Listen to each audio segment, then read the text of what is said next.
Yes class. हाँ जी, management administration का first part हम लोग खत्म कर चुके थे। तो जल्दी से मुझे एक तो आप ये बता दो कि एसबीओ कौन कौन होता है भाई।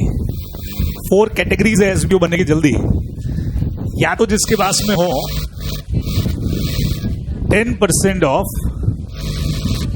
ऑफ वोटिंग राइट्स, या फिर जिसके पास में हो 10% ऑफ डिविडेंड पे राइट्स, या फिर 10% ऑफ शेयर्स, या फिर सिग्निफिकेंट कंट्रोल या सिग्निफिकेंट इन्फ्लुएंस। बराबर, ये किसी भी पर्सन के पास में कैसे है तरीका? बोलो बोलो, मेथड क्या होगा? हाँ, मेथड होगा या तो कैसे होंगे, डायरेक्टली या इनडायरेक्टली। बोलो, डायरेक्टली इनडायरेक्टली। यानी कि 2 ऑप्शन अपन लोगों ने इसमें देखे थे, या तो होने चाहिए इनडायरेक्टली या फिर यानी किसी के साथ में जॉइंटली। बोलो बोलो, directly with some other person. ये भी हो सकता है ना भाई, या तो इनडायरेक्टली उनके पास में हो या फिर खुद के पास भी है लेकिन साथ में किसी और के पास में भी है, ये मिला करके। अच्छा, वो ये हेल्प कैसे कर रहा है, करने का तरीका?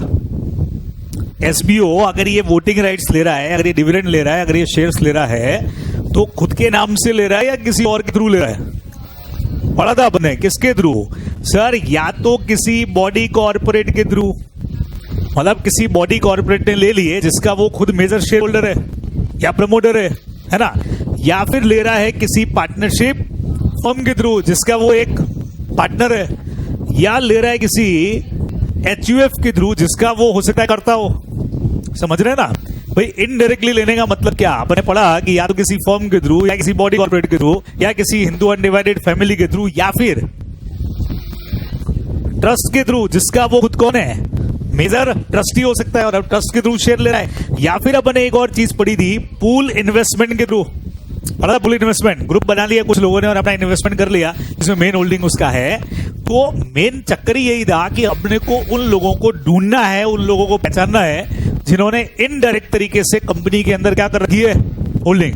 तो छुपे हुए लोग हैं जिनको पकड़ के अपने को इधर क्या करना है, बाहर निकालना पड़ेगा। और उसी के लिए अपन ने ये सारे के सारे प्रोविजन पड़े कि ये बंदा जो होगा, हाँ, बढ़िया चीज ये है कि अगर कोई डायरेक्टली होल्डिंग कर रहा है, 50% भी अगर डायरेक्टली होल्डिंग है तो भी एसबीओ नहीं है, क्योंकि डायरेक्ट होल्ड करने वाले से तो हमको वैसे भी प्रॉब्लम है नहीं, वो तो सामने दिख रहा है अपने को। हमको उससे दिक्कत है कि जो छुप करके शेयर होल्डिंग कर रहा है, तो हम खुद ही कह रहे हैं कि भैया तू खुद आकर के डिक्लेयर कर दे, ये बता दो एसबीओ। अच्छा, अभी ये डिक्लेयर करेगा कब, टाइमिंग भी बता दो सर। जब भी ये 2019 में था, अमेंडमेंट्स हुए, तो वहां से सर हमने टाइम दिया था इसको 90 डेज का कि बेटा अगर तू पहले से एसबीओ है तो 90 डेज के अंदर डिक्लेयर कर दे।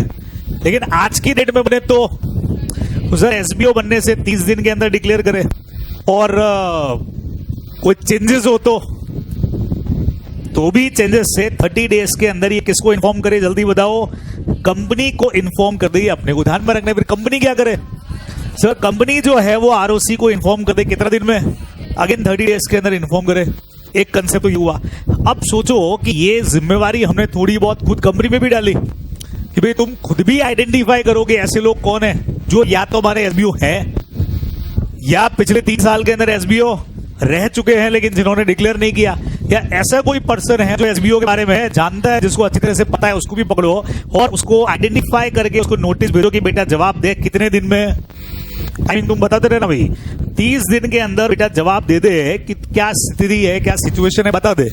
अगर बता दिया तो बहुत अच्छी बात है, नहीं तो हम जाएंगे शिकायत करने के लिए किधर, ट्रिब्यूनल के पास में। कितने दिन में कुछ दे रखेगा, मतलब 30 दिन का टाइम उसको दे दिया, अगर जवाब नहीं आया तो हम ट्रिब्यूनल के पास में जा रहे हैं कितने दिन में, 15 डेज में ट्रिब्यूनल के पास में जाएंगे बेटा, तब तेरे को जवाब देना पड़ेगा, नहीं तो पेनल्टी लगेगी।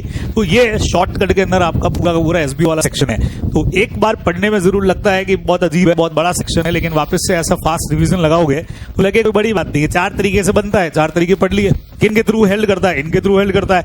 डिक्लेरेशन पहली बार अप्लाई हुआ तो 90 डेज, बाद में 30 दिन, चेंज हो तो भी 30 दिन।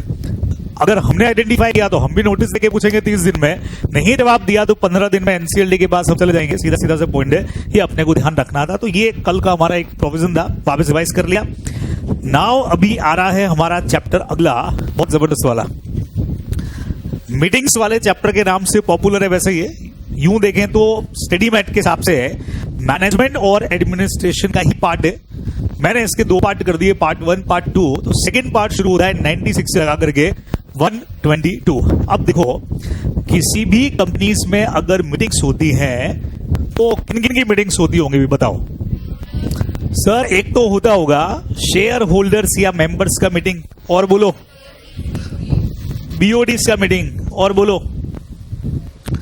डिबेंचर होल्डर्स का या फिर क्रेडिटर्स का भी होता है मीटिंग। ठीक है, एक और बताता हूं आपको, कई सारी जगह पे कमेटी मीटिंग्स भी होती है। ठीक है, और एक और बता देता हूं, क्लास मीटिंग सबके बता देता हूं भी आपको। क्लास मीटिंग्स मेनली इतने तरह की मीटिंग्स किसी भी कंपनी के अंदर हो सकती है। अब सबसे पहले नंबर पे मैंने लिखा शेयर होल्डर्स का मीटिंग। यही एग्जैक्टली इस वक्त हमारे कोर्स में है, क्योंकि हमने अब तक जितना पढ़ा तो हमने कई जगह पे बात किया कि ऑर्डिनरी रेजोल्यूशन पास करना पड़ेगा, स्पेशल रेजोल्यूशन पास करना पड़ेगा। इवन आप लोगों के टेस्ट के अंदर एक आध कॉपी में एक जने ने लिखा बाईबैक वाले क्वेश्चन के अंदर, they have to pass ordinary resolution in board meeting. 10% का बाईबैक था ना, 10% बाईबैक के लिए आपने लिखा है ordinary resolution in board meeting. अरे बोर्ड मीटिंग और ऑर्डिनरी रेजोल्यूशन का आपस में कोई कनेक्शन ही नहीं है। अब आई थिंक कंफ्यूजन में है, क्योंकि बोर्ड मीटिंग में भी मोर देन 50% वोट चाहिए होते हैं और ऑर्डिनरी में भी उतने चाहिए होते हैं, तो शायद ये चीजें मिक्स हो गई हैं। याद रखिएगा, बोर्ड मीटिंग में जो रेजोल्यूशन पास होता है उसको सिर्फ बोर्ड रेजोल्यूशन ही बोलते हैं। ऑर्डिनरी या स्पेशल रेजोल्यूशन स्पेसिफिकली यूज होते हैं शेयर होल्डर्स का या मेंबर्स का मीटिंग के लिए, बराबर। तो शेयर होल्डर का मीटिंग होता है 2 तरह का, जो अपने कोर्स में है, अभी अपन पढ़ने वाले हैं। एक मीटिंग का नाम है AGM, full form is annual general meeting. दूसरी का नाम है EGM, extra ordinary general meeting. क्या होता है, क्यों होता है, ये सब भी अपन पढ़ने वाले हैं। पूरा सेक्शन, पूरा चैप्टर इन्हीं 2 को डेडिकेटेड है, आगे बात करेंगे। बोर्ड मीटिंग्स, नाम से पता लग रहा है बीओडीज बुलाएंगे इस मीटिंग को, लेकिन इसके प्रोविजन दे रखे हैं सेक्शन नंबर 173 से 175, जो सी फाइनल में है। इधर आपके बोर्ड मीटिंग का कोई भी प्रोविजन कोर्स में नहीं है। ठीक है, अब डिबेंचर होल्डर और क्रेडिटर्स मीटिंग, ये जब रिक्वायर्ड होगा तभी होगी। लग रहा है डिबेंचर होल्डर्स का पेमेंट नहीं हुआ है, तो आपने पढ़ा हुआ है डिबेंचर ट्रस्टी मीटिंग कॉल कर सकता है। ठीक है, या कंपनी को इनके राइट्स में चेंजेस करना है तो मीटिंग कॉल कर सकता है, तो ये, या कंपनी का वाइंड अप करना है तो ये मीटिंग कॉल होती है। तो अभी ये भी आप लोगों के कोर्स में फिलहाल नहीं है, कोई भी नहीं, इनके अलावा खाली फर्स्ट मीटिंग आपके कोर्स में, बाकी कोई भी नहीं है। सर कमेटी मीटिंग क्या होती है? कई बार बीओडीज कुछ कमिटीज बनाते हैं, है ना। जैसे कई सारी कंपनियों में ऑडिट कमेटी बनती है, कई सारी कंपनियों में सीएसआर का कमेटी बनता है, सेक्शन 135 में हम भी पढ़ेंगे, बराबर। कई सारी कंपनियों में रेम्यूनरेशन कमेटी बनती है, ये सब बीओडीज का ही पार्ट है। तो ये लोग भी अपनी मीटिंग्स को बुलाते हैं, कमेटी मीटिंग्स कहलाती है। और एक होता है क्लास मीटिंग, जब कोई पर्टिकुलर क्लास के शेयर होल्डर या डिबेंचर होल्डर मीटिंग बुलाए, जैसे प्रेफरेंस शेयर्स है। अब प्रेफरेंस शेयर्स हमने 2 तरह के इशू कर रखे हैं, 9% वाले भी और 10% वाले भी। और सिर्फ 9% वाले प्रेफरेंस शेयर होल्डर्स का अगर मीटिंग हो रहा है तो it is called class meeting, particular class. या जैसे इक्विटी शेयर होल्डर ही हो गए, मान लो 1 मिनट के लिए, 10 वाले भी हैं, 100 वाले भी हैं, ए और बी, हमने 2 कैटेगरीज बना रखी है। तो जनरल मीटिंग में तो सब आएंगे, लेकिन क्लास मीटिंग हमने सिर्फ बुलाई है कि इनके लिए जो 10 रुपए वाले एक कैटेगरी वाले शेयर होल्डर है उनकी। तो this is called class meeting, जो किसी पर्टिकुलर क्लास के लिए होती है। तो इन सब में हमारे कोर्स में जो कवर है वो सिर्फ कौन सी है? शेयर होल्डर्स का मीटिंग। और इसमें अपन सबसे पहली मीटिंग पे बात करने जा रहे हैं section number 96, annual general meeting. साल में कितनी बार होती होगी? बट ऑब्वियस है, नाम से पता लग रहा है एनुअल जनरल मीटिंग है तो साल में एक ही बार होनी है। तो एवरी कंपनी, हर कंपनी को बुलाना है, एक्सेप्ट यहां पे दे रखा है ओपीसी, बराबर। Shall in each year, shall word use हुआ है भाई, बोले तो कंपल्सरी है, मैंडेटरी है, मीटिंग को बुलाना ही पड़ेगा इन each year. What is the meaning of each year? याद रखिएगा, ईच ईयर का मतलब है कैलेंडर ईयर, बराबर। जब तक फाइनेंशियल ईयर वर्ड नहीं बोला है इधर, इसका मतलब किस लेना है अपने को? कैलेंडर ईयर से लेना पड़ेगा। और कैलेंडर ईयर का मतलब जनवरी से लगा के दिसंबर, जनवरी 1 से दिसंबर 31 के बीच में ये मीटिंग बुलानी पड़ेगी। Hold in addition to any other meeting, मतलब और कोई मीटिंग बुलाओ चलेगा, और कोई मीटिंग का मतलब एक ही बस्ती है, EGM. A general meeting termed as AGM, कहने का मतलब हर कंपनी को एक्सेप्ट ओपीसी हर एक कैलेंडर ईयर में एक एजीएम बुलाना कंपल्सरी है। बाकी ईजीएम आप चाहो जितनी बुलाओ, 2, 4, 6, लेकिन हर साल एक एजीएम का होना कंपनी के लिए कंपल्सरी है। ये लिखा हुआ है सेक्शन नंबर 96 में, बराबर। तो every company except OPC, OPC के लिए हमारे पास में कुछ डिफरेंट प्रोविजन है और उसके लिए एक सेक्शन भी अपन ने यहीं पे डिफरेंट बना रखा है, जो आगे बात करेंगे। लेकिन फिलहाल यहाँ ओपीसी को अपन ने हटा दिया है, बाकी सबको बुलाना जरूरी है। फिर वो कंपनी चाहे पब्लिक हो, प्राइवेट हो, स्मॉल हो, होल्डिंग हो, सब्सिडरी हो, एसोसिएट हो, कोई भी हो, वो एजीएम तो हर साल बुलाएगी। अब नोटिस जाएगा, नोटिस का सेक्शन दे रखा है आपको 101। इसमें बढ़िया चीज ये है कि सेक्शन नंबर 96 से लगा करके 100 तक अपन पढ़ेंगे एजीएम और ईजीएम, लेकिन 101 से लगा करके बाकी के जो प्रोविजन रहेंगे वो सारे हैं जनरल प्रोविजन। जनरल मतलब जो एजीएम में भी लगेंगे और ईजीएम में भी लगेंगे, कॉमन प्रोविजन की मीटिंग्स में होता गया है। तो वैसा ही नोटिस का जो सेक्शन है वो अलग से दे रखा है 101। यहां क्या लिखा है? Notice calling the meeting shall specify it as AGM. कहने का मतलब कंपनी अपने मेंबर्स को मीटिंग से पहले पढ़ेंगे, 101 में एक टाइम दे रखा है, नोटिस भेजेगी। अब मेंबर को कैसे पता लगेगा कि एजीएम का मीटिंग है कि ईजीएम है? तो आपको नोटिस पर स्पेसिफाई करना पड़ेगा, लिखा जाता है बकायदा, notice of annual general meeting of the Reliance limited, बराबर। तो बकायदा आपको बताना पड़ता है कि ये कंपनी का एजीएम है। तीसरा पॉइंट कहता है वेन्यू, कहां पे होगी मीटिंग, कब होगी वो भी पढ़ेंगे, लेकिन पहले कहां पे होगी? तो हमेशा की तरह मैंने बता भी दिया था, every AGM shall be held at the registered office of the company. पहला ऑप्शन, कंपनी का रजिस्टर्ड ऑफिस पे आपको एजीएम करना चाहिए, और एट सम अदर प्लेस, किसी और जगह भी कर सकते हो, लेकिन within the city, town और village in which the registered office of company is situated. Fix कर दिया भाई। बोले तो कंपनी का अगर रजिस्टर्ड ऑफिस जोधपुर राजस्थान में है और कंपनी सोचती है कि यार अपने को जून जुलाई में मीटिंग बुलाना, इधर गर्मी बहुत है, काम करते हैं लद्दाख के अंदर बुला लेते हैं अपना ईजीएम, तो चलेगा कि नहीं चलेगा? नहीं चलेगा। सिंगापुर में बुलाए तो नहीं चलेगा। सिर्फ आपको ऑप्शन क्या दिया है? या तो रजिस्टर्ड, राजस्थान में नहीं, या तो रजिस्टर्ड ऑफिस पे ही बुलाओ, या with in the same city, town और विलेज। तो जो सिटी एरिया है, म्युनिसिपल कॉर्पोरेशन के हिसाब से अगर आपकी कंपनी का रजिस्टर्ड ऑफिस सिटी में है तो सिटी एरिया हो, बाय चांस अगर किसी विलेज में है तो उनके हिसाब से जो विलेज एरिया हो, या टाउन में है तो टाउन का जो एरिया हो, उस एरिया के अंदर ही मीटिंग बुलाई जाएगी, और किधर पे आप मीटिंग एजीएम जो है वो बुला नहीं सकते हो। ठीक है, फिर क्या बोला है? And on the day which is not a national holiday.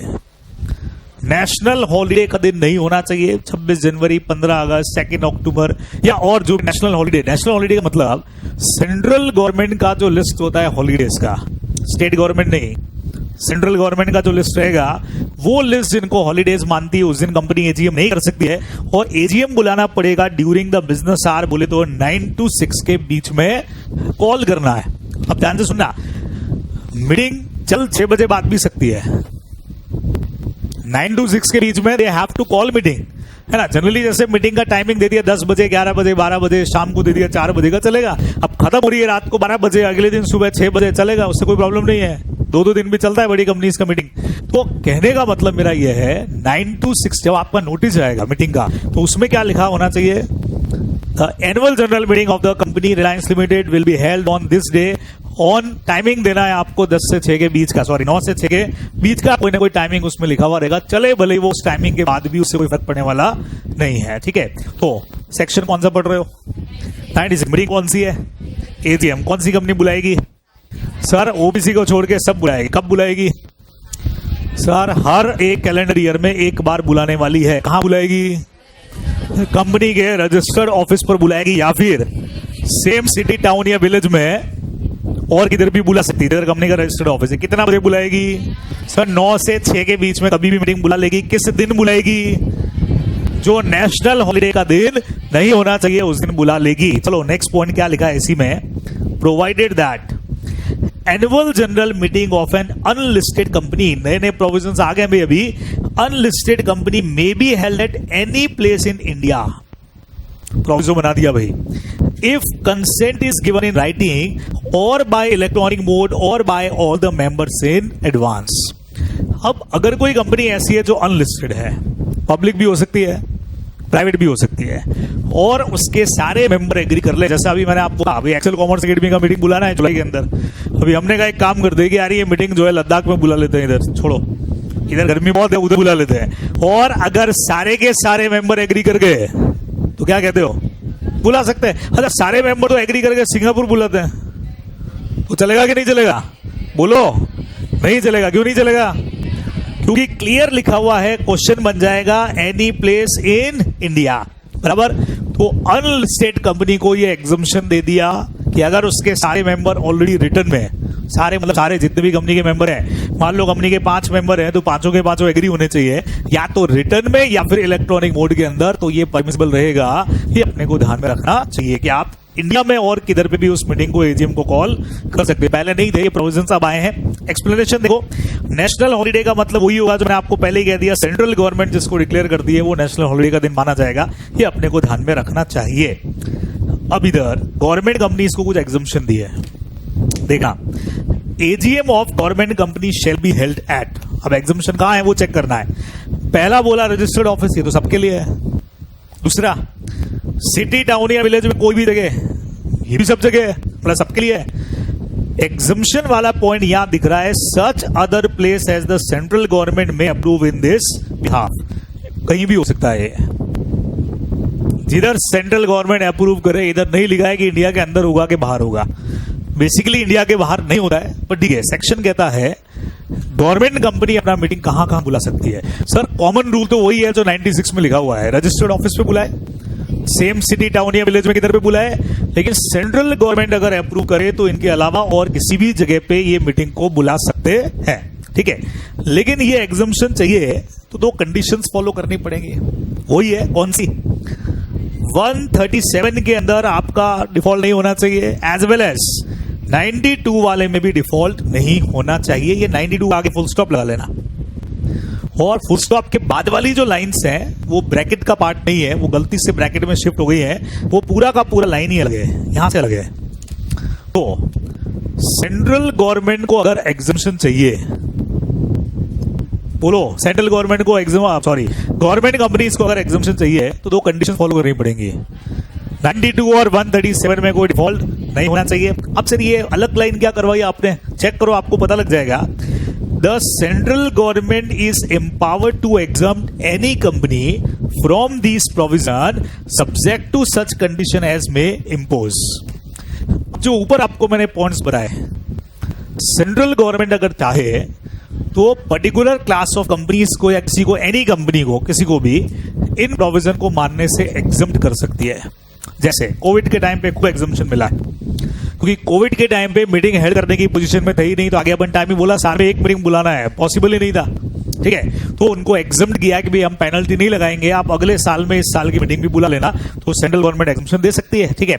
या हमने कहा सेम सिटी टाउन या विलेज, अब मान लो जिस जगह पे, जिस विलेज में कंपनी का रजिस्टर्ड ऑफिस है, उधर अर्थक्वेक आ गया, पॉसिबल ही नहीं है वहां मीटिंग करना, ठीक है। या एरिया ही पता लग रहा है सिटी टाउन या विलेज का एरिया है कितना, क्योंकि वो सारा एरिया एक जैसे ही हो गया। तो ऐसे में सेंट्रल गवर्नमेंट क्या कर सकती है, जैसे थोड़े टाइम पहले उत्तराखंड वगैरह के अंदर या केरला वगैरह के अंदर जब सिचुएशन ऐसी आई नेचुरल डिजास्टर के टाइम पे, तो सेंट्रल गवर्नमेंट ने कईयों को तो एग्जम्प्ट ही कर दिया, मीटिंग मत बुलाओ, या फिर क्या किया, कंडीशन से एग्जम्पशन कर दिया कि भाई आप उस जगह पे मत बुलाओ, आप और कहीं पे मीटिंग को बुला सकते हो, आपको एग्जम्प्ट कर रहे हैं। तो सिचुएशन के हिसाब से सेंट्रल गवर्नमेंट एग्जम्प्ट कर सकती है, और कोविड के टाइम पे खूब किया है, इवन इस साल की मीटिंग के लिए भी एक्सटेंशन दिया है सेंट्रल गवर्नमेंट ने। चलिए भाई, तो ये तो बेसिक बात हुई, कहां होगी, कब होगी, कैसे करना है, क्या करना है। अब अगला पॉइंट आता है, सेक्शन 102 है वैसे तो, हाँ।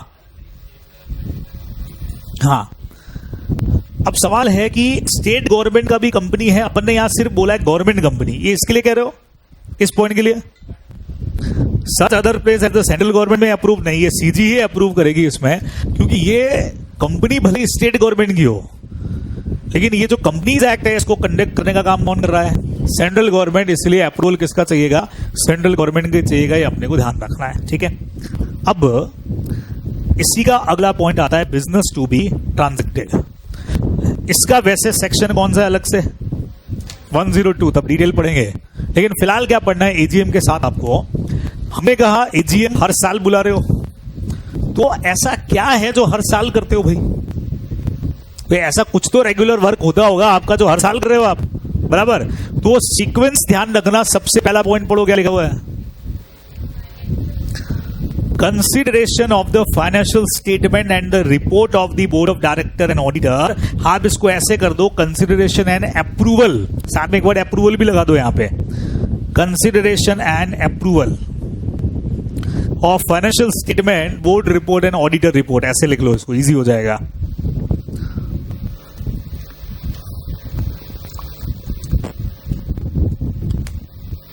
किसी भी एजीएम का पहला काम, जो भी आपने फाइनेंशियल ईयर के अंदर फाइनेंशियल स्टेटमेंट बनाए है और उसके ऊपर जो ऑडिट रिपोर्ट आई और जो बोर्ड ने अपनी रिपोर्ट बनाई, वो हर कंपनी एजीएम के अंदर करती है प्रेजेंट और उस पर लेती है अप्रूवल। ध्यान से सुन लेना भाई। अब बहुत सीधा सा पॉइंट हो गया। हम लोग आगे सेक्शन 101 के अंदर पढ़ेंगे कि कंपनी मीटिंग का नोटिस मीटिंग से करीब करीब 21 डेज बिफोर सारे मेंबर्स को भेज देती है, और मीटिंग के नोटिस के साथ में फाइनेंशियल स्टेटमेंट का कॉपी, ऑडिट रिपोर्ट का कॉपी और बोर्ड रिपोर्ट का कॉपी भी पहले ही घर पे सेंड कर देती है, ठीक है। फिर एजीएम के अंदर जो भी मेंबर प्रेजेंट होना चाह रहे हैं वो आगे, and if they have any query, अगर उनको कोई क्वेश्चन है, कोई डाउट है, कुछ क्वेरीज है, तो वहां पे रेस करेंगे। और ऑडिटर भी उस मीटिंग के अंदर प्रेजेंट रहेगा, तो अगर उससे रिलेटेड मैटर है तो वो जवाब देगा, नहीं तो मीटिंग का चेयरमैन जवाब देगा।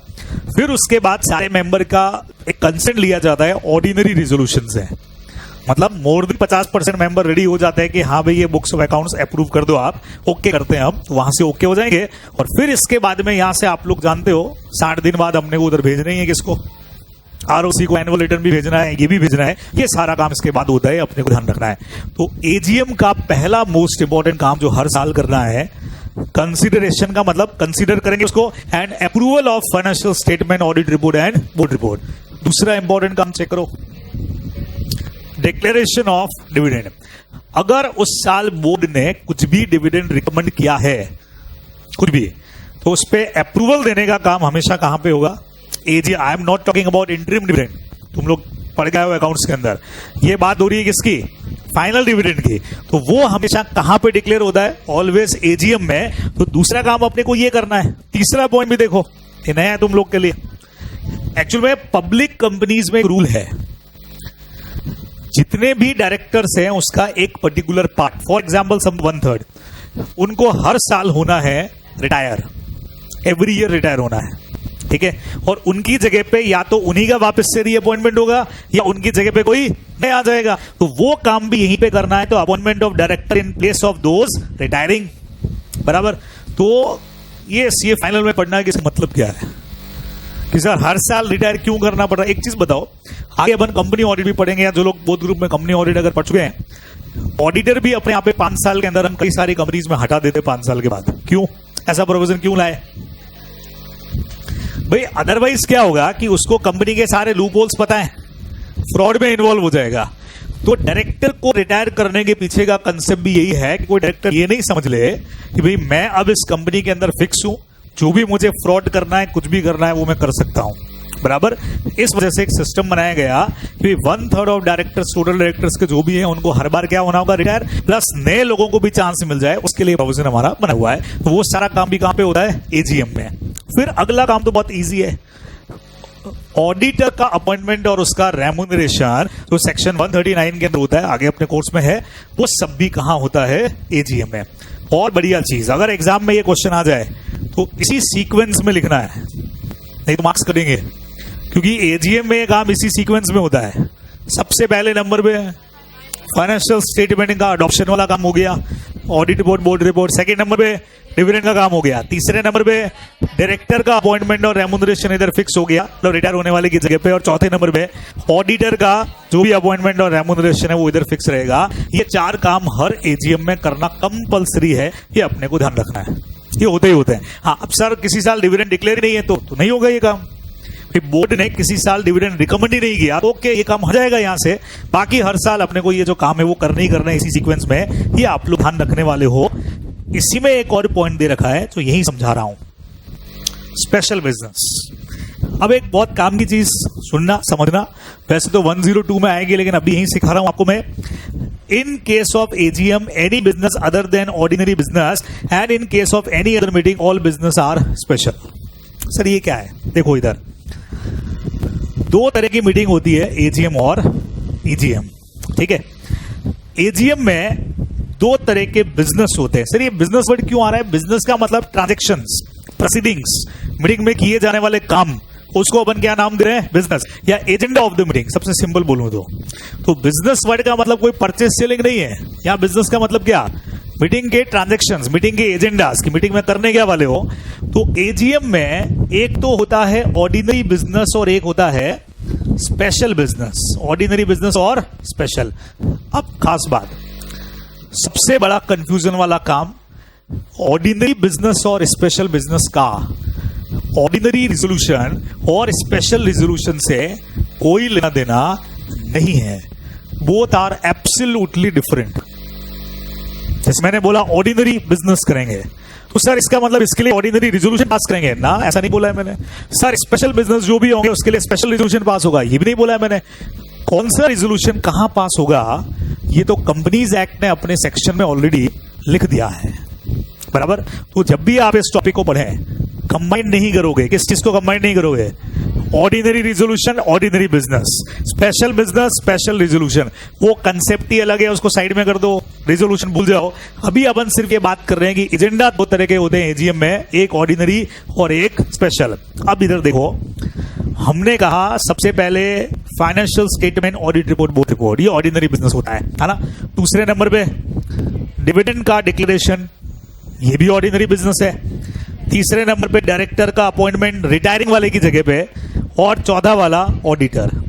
ये चार होते हैं ऑर्डिनरी। बढ़िया चीज, एजीएम में अगर आपने इन चार के अलावा कुछ भी किया तो सब का सब होगा special business.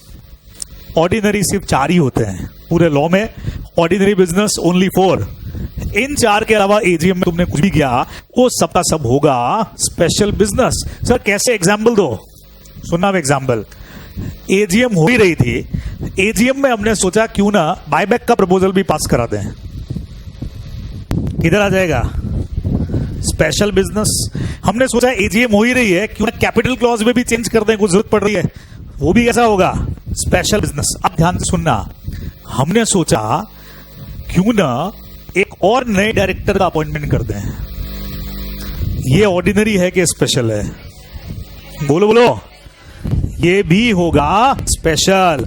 Appointment of new director. क्यों सर? डायरेक्टर का अपॉइंटमेंट तो ऑर्डिनरी बोला था। जो रिटायर हो रहा है उसकी जगह पे, यानी कि हमारे पास में डायरेक्टर थे ए, बी और सी, सी को रिटायर करके इसकी जगह डी को ला रहे हैं। कैसा बिजनेस है? ऑर्डिनरी। लेकिन नया बंदा ई इंट्रोड्यूस हो रहा है, ये स्पेशल बिजनेस हो जाएगा। बस ये फर्स्ट समझ में आ गया तो टेंशन ही नहीं आपको। चार काम ऑर्डिनरी हैं, उसके अलावा एजीएम में कुछ भी करोगे वो सबके सब स्पेशल होंगे, ये अपने ध्यान में रखना चाहिए। और ईजीएम में जो कुछ भी करोगे ऑल बिजनेस आर स्पेशल। समझ रहे हैं? यानी ईजीएम में ऑर्डिनरी बिजनेस जैसा कंसेप्ट ही नहीं है। ऑर्डिनरी बिजनेस चार ही होते हैं और ये सिर्फ कहां होते हैं? एजीएम में।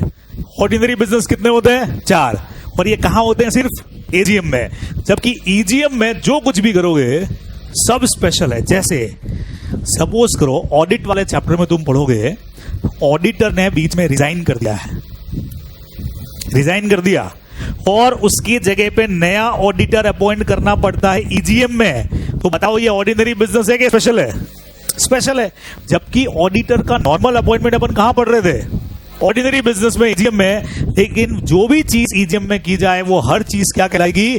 स्पेशल बिजनेस कहलाएगी। अपने को ध्यान रखना है। सपोज करो मैं नया डायरेक्टर लेकर के आया, स्पेशल ईजीएम में हो रहा है, स्पेशल है, खत्म काम। कंपनी ने एजीएम में डिविडेंड डिक्लेयर किया, डिक्लेयर करने के बाद कंपनी को लगा कि यार कम डिक्लेयर कर दिया है, थोड़ा सा और बढ़ा देते हैं, उसके लिए ईजीएम बुलाई, एक्स्ट्रा ऑर्डिनरी जनरल मीटिंग, और उसमें डिविडेंड डिक्लेयर किया, ये भी क्या होगा, स्पेशल बिजनेस होगा। तो कंसेप्ट माइंड में सेट कर लो, ऑर्डिनरी बिजनेस सिर्फ और सिर्फ होंगे एजीएम में, और वो भी होते हैं ओनली 4। उन 4 के अलावा एजीएम में कुछ भी किया सब स्पेशल है, और ईजीएम में कुछ भी किया, चाहे फिर वो ऑडिटर हो चाहे डायरेक्टर हो चाहे जो, ईजीएम दिमाग में आ गया तो मतलब सारे बिजनेस कैसे होंगे, स्पेशल बिजनेस कहे जाते हैं। अपने को ध्यान रखना है, और इनका रिजोल्यूशन से कोई लेना देना, ये कंसेप्ट बिल्कुल भी गलत हो जाएगा अगर तुमने दिमाग में बिठा लिया ordinary business is equal to ordinary resolution. गलत है, हो सकता है पर लॉ कहे तो होगा। या स्पेशल, जैसे कैपिटल क्लॉज में ऑल्टरेशन करना है, ऑर्डिनरी रेजोल्यूशन पास होता है, लेकिन बिजनेस कैसा है, स्पेशल है। ये चीज आप लोग को ध्यान में रखना है। तो 2 तरह के काम किए जाते हैं एजीएम में, क्लियर, ऑर्डिनरी और स्पेशल। चलो आगे बढ़ते हैं। अगला पॉइंट आता है टाइमिंग फॉर कॉलिंग एजीएम। थोड़ी थोड़ी बात अपन ने इस पॉइंट पे बहुत की है। 6 month from the closure of the financial year अपन ने बहुत जगह पे किया, लेकिन एक्चुअल में रूल क्या है वो यहां से आप देखोगे। कंपनी एजीएम कब बुलाएगी, इसको 2 पार्ट में डिवाइड किया। सबसे पहला फर्स्ट एजीएम, और उसके बाद सब्सिक्वेंट एजीएम। सब्सिक्वेंट का मतलब 2nd, 3rd, 4th, 5th, 6th, 7th, 8th, 9th, 10th जितना कंपनी चल रही है वो सब सब्सिक्वेंट में आएगा। लेकिन जब कंपनी बनती है तो पहली एजीएम कब बुलानी है, उसका रूल चेक करो। A company shall hold its first AGM within, कितना बोला है, 9 months from the date of the closing of the first financial year। सुनना, पहला फाइनेंशियल ईयर खत्म होने के बाद कितने टाइम में, 9 मंथ्स के अंदर अंदर कंपनी को अपना पहला एजीएम कॉल करना है। वापस सुन लीजिए क्या बोला है, company shall hold its first AGM within 9 month from the date of closing of the first financial year. अब यहां पे मुझे आप बताओ, कंपनी का date of incorporation, date of incorporation अगर है 26 मई 2022, ये है कंपनी का डेट ऑफ इनकॉर्पोरेशन। तो बताओ फर्स्ट एजीएम कब तक कर लेनी चाहिए? नहीं, 31 ऑफ दिसंबर 23। 6 महीने है बेटा, तुमने 6 महीने कर दिया है, 9 महीने है।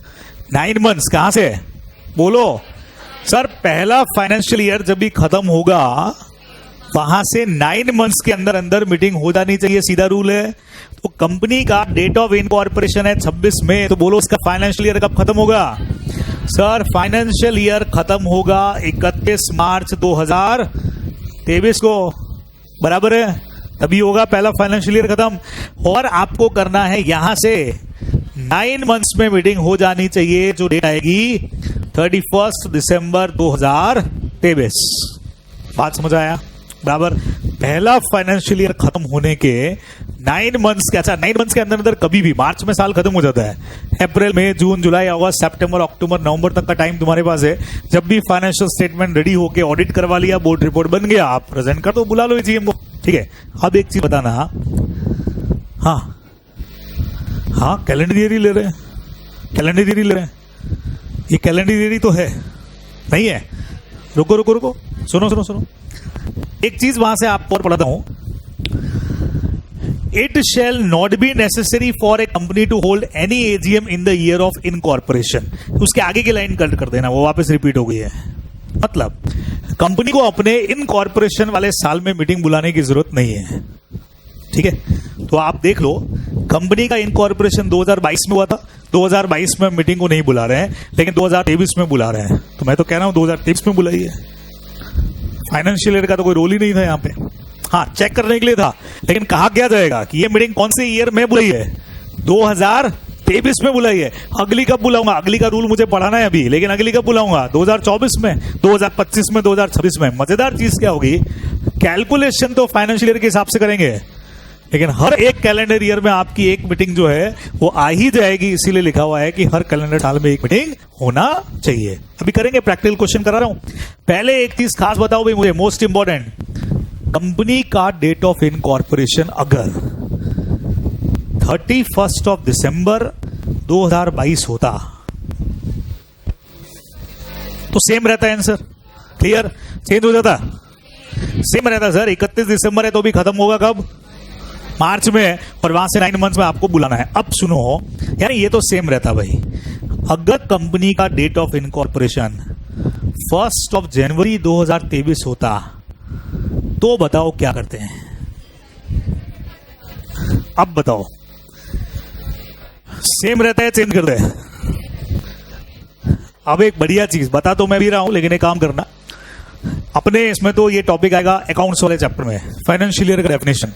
स्टडी मैट में जो आपका फर्स्ट चैप्टर दे रखा है डेफिनेशन का, उसमें फाइनेंशियल ईयर का डेफिनेशन दे रखा है, जो ये कहता है किसी भी कंपनी का फाइनेंशियल ईयर, अगर कंपनी का इनकॉर्पोरेशन 1 जनवरी या उसके बाद कभी भी हुआ हो, तो फाइनेंशियल ईयर एंड होगा नेक्स्ट ईयर के 31 मार्च को। वहां पे सुन लेना, तुमने भी पढ़ा होगा।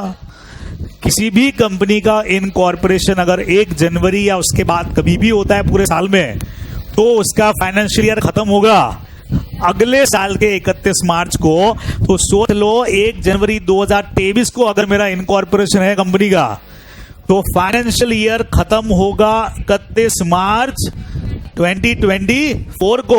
फर्क समझ में आया? हम सोच रहे थे सर 3 महीने बाद ही खत्म करो ना, पहले होता था ऐसे ही, पहले सही था ये नया कंपनीज एक्ट आने से पहले हम पुराने कंपनीज एक्ट वालों को यही पढ़ाते थे, बेटा जनवरी में भी चालू हुआ तो मार्च में खत्म हो जाएगा, जो अगला मार्च आ रहा है उस वक्त खत्म होता है, बस ये रूल था। लेकिन नया कंपनीज एक्ट क्या बोलता है? 1 जनवरी या उसके बाद कभी भी कंपनी बने, 2 को बने, 20 को बने, अगस्त में बने, सितंबर बने, अक्टूबर बने, नवंबर बने, सितंबर का नहीं, ये मई का क्वेश्चन तो तुम नहीं कराया ना। अभी मई में कंपनी बन रही थी, अगला साल का 31 मार्च को खत्म किया। दिसंबर में बन रहा था तो भी अगला साल का तुमने 31 मार्च को खत्म किया। लेकिन 1 जनवरी को कंपनी 2023 में बनी है, तो 31 मार्च 23 नहीं, 31 मार्च 24। सर ऐसे तो कंपनी का फाइनेंशियल ईयर 12 महीने से ज्यादा हो जाएगा, अलाउड है, अलाउड है। फर्स्ट फाइनेंशियल ईयर और आखिरी वाला फाइनेंशियल ईयर 12 महीने का होना जरूरी, ये तो बनाने वाले भी जानते हैं। बीच में कंपनी का इनकॉर्पोरेशन होगा तो 12 महीना किधर से लाओगे तुम, बराबर? तो इसीलिए 31 मार्च 2024 को खत्म होगा, और पहला एजीएम फिर कब बुलाना है भाई? 31 दिसंबर 2024 को अपने को बुलाना पड़ेगा। ये अपने को ध्यान, यहां तक आप पहला एजीएम अपना बुला सकते हो। क्लियर? ठीक है। अच्छा, अब क्या हुआ, वो जो लाइन अभी पड़ी, कंपनी अपने इनकॉर्पोरेशन वाले साल में एजीएम नहीं बुलाएगी। उसका रीजन यही था जो इसने भी सवाल पूछा था, डेट के हिसाब से कंपनी का इनकॉर्पोरेशन तो 23 में हो गया, लेकिन एजीएम बुला कब रहे? 24 में। तो डाउट आया दिमाग में, सर आपने तो कहा था, लॉ बनाने वालों ने भी डाउट क्रिएट किया, कंपनी बनने के बाद साल में एक बार मीटिंग बुलानी है, तो बुलाई नहीं आपने तो 23 में, तो हमने एग्जम्प्ट कर दिया, क्योंकि लॉ के हिसाब से एग्जम्पशन दिख ही रहा है, कैसे बुलाओगे उस साल में मीटिंग? तो लॉ ने कह दिया कि बेटा एक काम करो, इन कॉर्पोरेशन वाले साल में मीटिंग से एग्जम्पशन, लेकिन उसके बाद हर एक कैलेंडर ईयर में हमको एक मीटिंग दिखनी चाहिए। अगर नहीं दिखी तो सेक्शन की पेनल्टी तुम्हारे ऊपर इंपोज हो जाएगी। ठीक है। अब सब्सिक्वेंट एजीएम पे बात करें, इस एग्जाम्पल को फिलहाल हटाता हूं और इससे ऊपर वाला एग्जाम्पल बेस ले। जहां बोलो, अब सवाल ये है, एक चीज बता, ये माइनर का एज 18 क्यों होता है, 26 क्यों नहीं है? 26 का को नहीं है, हाँ? नहीं 18 क्यों है, 26 क्यों नहीं है? क्यों होगा? मैं वही तो पूछ रहा हूं, कारण ये 18 क्यों है? बोलो भाई क्यों है? अरे लॉ में मेंशन है रे भाई, तो इतना क्यों टेंशन लेते हैं? सर कमिंसमेंट से क्यों नहीं है? वैसे भी कमिंसमेंट वाला सर्टिफिकेट हर कंपनी को नहीं लेना होता है, जबकि इन कॉर्पोरेशन वाला सर्टिफिकेट जो है वो सारी कंपनीज को लेना ही लेना है। तो जो भी प्रोविजन अपन ने बनाए वो कमिंसमेंट, अपन ने इतने सारे चैप्टर भी बोले हैं, कभी तक कमिंसमेंट का नाम ही कहाँ आया? ये सब अपन कब से बनाते हैं? कंपनी के। अच्छा, जैसे डोरमेंट कंपनी है, सुना, डोरमेंट कंपनी को तो कमिंसमेंट ही नहीं है अभी बिजनेस का, लेकिन एटीएम तो उसको भी एग्जम्पशन सिर्फ किसको दिया अभी तक? तो इस वजह से अपने सारा काम किसे किया? इन कॉर्पोरेशन से। ये अपने को ध्यान रखना है। चलो सब्सिक्वेंट एजीएम का रूल, ये और पढ़ना है अभी, चेक करो क्या लिखा है। जबरदस्त पॉइंट है, the AGM must be held in each year. बात कर ही चुके हैं, हर कैलेंडर साल में एक AGM. The gap between two AGM shall not exceed 15 months. Actual में वो जो 6 महीने वाला पॉइंट आपको इतने दिन से बता रहा हूं ना, वो सेक्शन 96 में है ही नहीं, वो तो है सेक्शन नंबर 129 में, बराबर? सेक्शन नंबर 129 में है, इधर नहीं है। अब काम वो भी आएगा, अभी बताऊंगा आपको, सारे प्रोविजन एक साथ प्रूव करूंगा। लेकिन सेक्शन 96 ये कहता है 2 एजीएम में 15 महीने से ज्यादा का गैप नहीं होना चाहिए। Maximum gap 15 months. हाँ, कम गैप चलेगा, 12 महीने का गैप आप रख रहे हो चलेगा हमको, लेकिन 15 महीने से ज्यादा का गैप नहीं होना चाहिए। अभी चेक करेंगे इसको। Time gap between the end of the financial year and the date of AGM shall not exceed 6 months. तो मैं हमेशा आपको प्रोविजन बताता रहा हूं, लेकिन this is not a part of section number 96। ये फाइनेंशियल स्टेटमेंट के सेक्शंस के पार्ट है, यहां पे नहीं लिखा हुआ है। पर अपन प्रूव इसको भी करेंगे, अभी प्रूव करते हैं, अभी इसको सारे पॉइंट्स को प्रूव करेंगे। तो सब्सिक्वेंट एजीएम का रूल क्या? पिछला एजीएम से 15 महीने का अंदर अंदर आपका दूसरा एजीएम हो जाना चाहिए। सुनना, और रूल कैसे बना रहा हूं, सुनना, और 6 months from the closure of that financial year whichever is earlier. इनमें से कुछ भी अगर पहले हो जाए तब तक आपका एजीएम हो जाना चाहिए, और मैं इसको प्रूव कर रहा हूं। सुनना भाई, अब यहां से देखते जाओ। कंपनी का इनकॉर्पोरेशन था 26 मई का, बराबर। पहला एजीएम 31 दिसंबर तक कभी भी बुला लेना है इनको, ठीक है। अपन मानते हैं कि इन्होंने 25 अक्टूबर 2023 को बुलाया है फर्स्ट एजीएम, चलेगा? बोलो भाई, 25 अक्टूबर 2023 को अगर पहला एजीएम बुलाऊं तो चलेगा कि नहीं चलेगा? यस सर, बिल्कुल चलेगा, अपन बुला सकते हैं। और ये कौन से वाले फाइनेंशियल ईयर के था ये भी बता दो मुझे। सर ये था 22-23 के लिए, सही हुई मैं, 22-23 के लिए। क्लियर है सबको? अब मैं क्वेश्चन करने जा रहा हूं, 23-24 का एजीएम कब बुलाना है? सब्सिक्वेंट ईयर, ठीक है। पूरा रूल चेक करेंगे। मुझे क्या क्या इंफॉर्मेशन चाहिए? मुझे इंफॉर्मेशन चाहिए डेट ऑफ लास्ट एजीएम। इस बार मुझे डेट ऑफ इनकॉर्पोरेशन नहीं चाहिए भाई, वो तो पहले एजीएम में खत्म हो गया। अब मुझे क्या चाहिए? पिछला एजीएम का डेट, वहां से 15 महीने के अंदर अंदर मुझे ये एजीएम बुला लेना है, ठीक है। तो डेट ऑफ लास्ट एजीएम आपने कौन सा लिया है? 25 अक्टूबर 2023 का, ठीक है। अच्छा, दूसरा एक रूल और बताया मैंने आपको, फाइनेंशियल ईयर खत्म होने से 6 महीना। तो फाइनेंशियल ईयर कब खत्म हो रहा है? क्लोजर ऑफ फाइनेंशियल ईयर कब आ रहा है इसका? 31 मार्च 2024। हाँ भाई, सब लोग देख लो अच्छी तरह से, कौन से वाले फाइनेंशियल ईयर के लिए मीटिंग बुला रहा हूं, पहले तो सब लोग अच्छी तरह से देख लो। मैं बुला रहा हूं 23-24 के लिए, तो 23-24 का फाइनेंशियल ईयर कब खत्म होगा?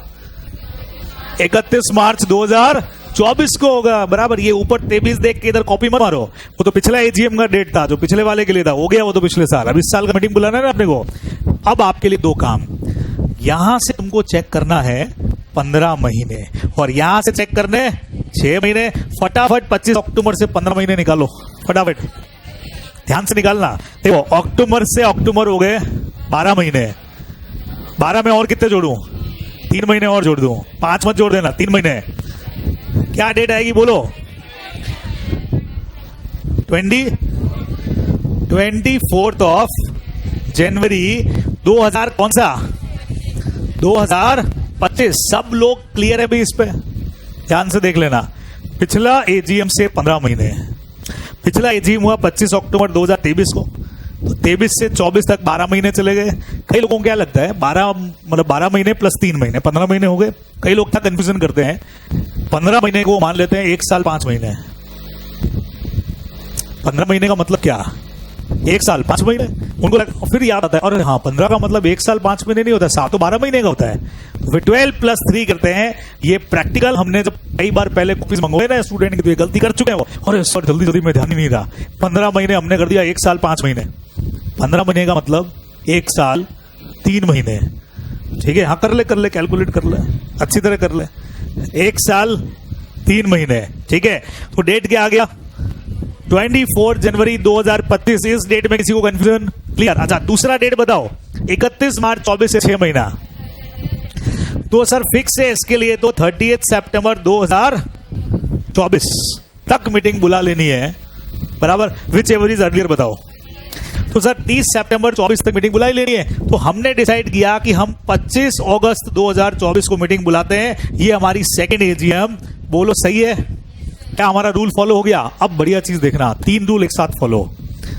2 मीटिंग्स के बीच में 15 महीने से ज्यादा का गैप नहीं होना चाहिए, नहीं है। पिछली एजीएम बुलाई थी 25 अक्टूबर 23 को, अगली बुला रहा हूं 25 अगस्त 24 को, यानी कि 15 महीने के अंदर अंदर मीटिंग को कॉल कर रहा हूं। दूसरा रूल, फाइनेंशियल ईयर खत्म होने के 6 महीने के अंदर अंदर बुलानी है। यस सर, 6 महीने के अंदर हो रही है। तीसरा रूल, हर साल एक एजीएम होना चाहिए। पिछले साल बुलाया था 2023 में, अब बुला रहा हूं 2024 में, ऐसा हर साल बुलाऊंगा। इसीलिए कंपनियां क्या करती हैं, अपने आर्टिकल्स में एजीएम का डेट कई बार पहले ही फिक्स कर देती है। जैसे कंपनी ने, होंडा कंपनी ने फिक्स किया 25 जून, फिक्स कर दिया हर साल, और 2003 से वो मान लो इसी डेट पे मीटिंग बुला रही है हर बार। 25 जून 2003, 4, 5, 6, बोलो सारे रूल फॉलो हो रहे हैं कि नहीं हो रहे हैं? बोलो। हर साल एक एजीएम, दोनों के बीच में गैप 12 महीने, 15 महीने मैक्सिमम है, 12 महीने के गैप बुला रही है। तीसरा 6 महीने 30 सितंबर से पहले पहले उनका हर एजीएम हो रहा है। तो ये रूल सब्सिक्वेंट के लिए काम करता है, जो आप लोग को ध्यान में रखना चाहिए। और आज की आखिरी लाइन, नोट। ये एग्जाम्पल तो मैंने आपको दे दिया, नोट के दोनों पॉइंट्स पढ़ के बताओ भी फटाफट, मोस्ट इंपॉर्टेंट, बाकी कल करेंगे। नोट के दोनों पॉइंट पढ़ के बताओ।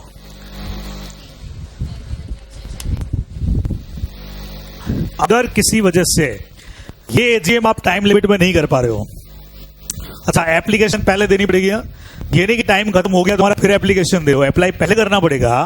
तो सब्सिक्वेंट एजीएम आपकी 3 महीने एक्सटेंड हो सकती है, लेकिन फर्स्ट एजीएम कभी भी एक्सटेंड, क्योंकि उसमें ऑलरेडी आपको 9 मंथ्स का टाइम हमने दे रखा है। जल्दी से 2 मिनट में, सेक्शन कौन सा है, मीटिंग कौन सी है, कौन सी कंपनी बुलाएगी, ओबीसी को छोड़ के सारी बुलाएगी, कितने बजे बुलाएगी, कौन से दिन पे बुलाएगी, नेशनल हॉलिडे का दिन नहीं होना चाहिए, कहां पे बुलाएगी, रजिस्टर्ड ऑफिस में या फिर सेम सिटी टाउन या विलेज में और किधर बुला सकती है। लेकिन अनलिस्टेड कंपनी हुई तो सारे मेंबर अगर एग्री करें तो इंडिया में किधर भी, और गवर्नमेंट कंपनी हुई तो गवर्नमेंट जहां बोले वहां पे बुला सकती है, लेकिन 2 कंडीशन फुलफिल करनी पड़ेंगे। ठीक है, फर्स्ट एजीएम कितना टाइम में बुलाना है, फर्स्ट एजीएम जल्दी जल्दी 9 months from the closure of the first financial year. ठीक है, second number subsequent AGM last AGM से 15 months और 6 month closure of the financial year whichever is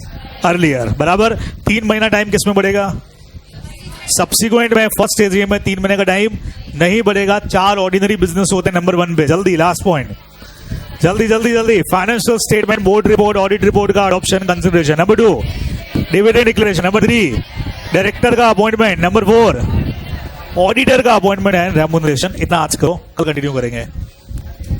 हाँ जी।